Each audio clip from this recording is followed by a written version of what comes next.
In this video, I'll be showing you guys how you can add your friends on Dream League 25 or 2025 and then play games with them online with Dream League. So all you need to do is just hop on your Dream League like this, just launch it, and then on here you can see your friends here. So you just tap on the friends.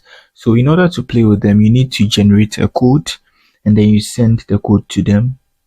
And then they search the code and then they're going to find you. That's how it is. So now I'll come here like this.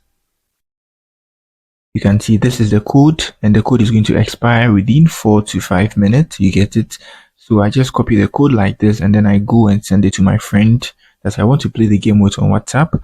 So that friend will also come on Dream League like this and tap on the friends here, come here, and then you have to paste the code here. You get it?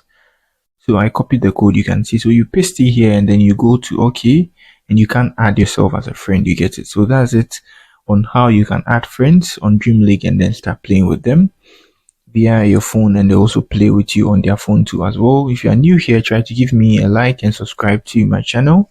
Peace.